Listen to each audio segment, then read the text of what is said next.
By the 1960s, there were an abundance of small adding machines.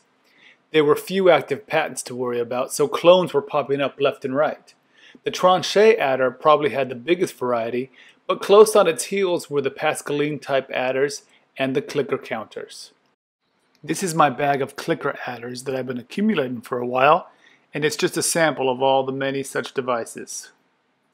I spent some time researching my first clicker adder machine. Don't spend too much time on a deep dive into the history of your first clicker counter. You'll just come up mostly empty and filled with disappointment. But it adds by clicking, and it clears by clicking. And my lovely assistant will show us how that's done.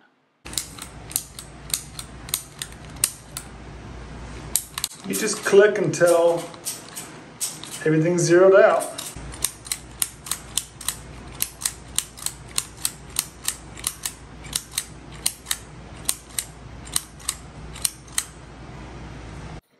So here's the star of the show, the Penn State Adder. It can add, but it can also carry, which means it's more of an adding machine. It was probably made in the 1960s, and that's all the history you need to know. These things are so interbred that trying to find out more is a fool's errand. Look, here's the same device with a different name. The Penn State Adder has a max capacity of 1999. Its clearing is a bit more sophisticated than others, but it has some problems.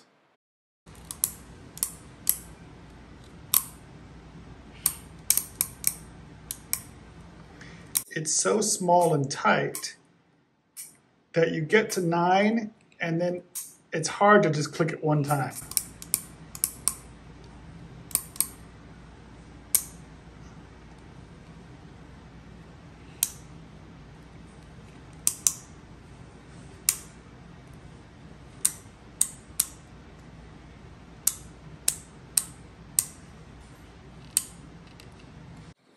And in the 1960s, clicker counters really hit their stride. With the rare exception, they all used similar naming variations. Red was the most popular, but they came in other colors.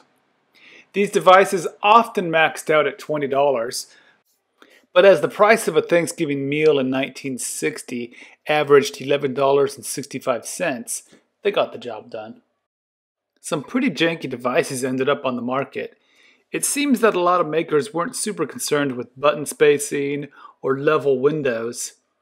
Although even the father of clicker counters, Alexis Petitin, designed a clicker counter with strange buttons for his 1884 French patent. This one was a deluxe model. It could add and subtract. It had a higher capacity, which would be helpful today. Its clearing method was even more sophisticated than others we've seen.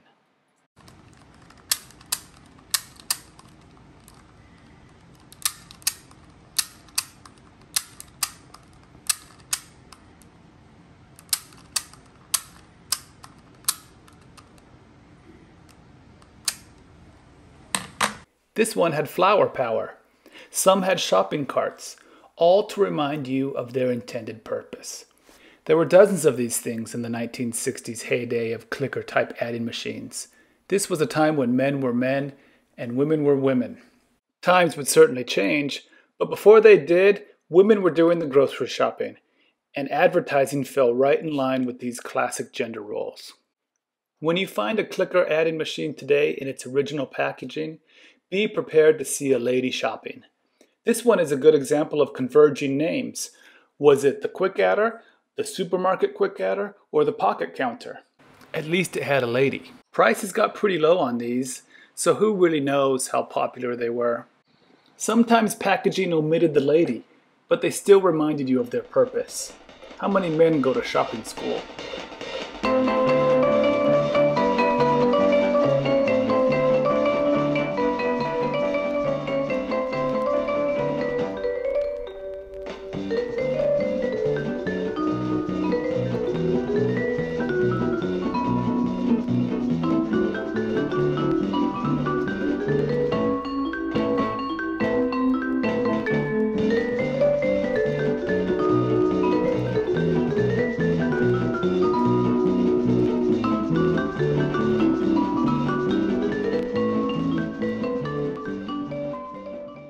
I have racked my brain trying to find a better use for the Penn State Adder.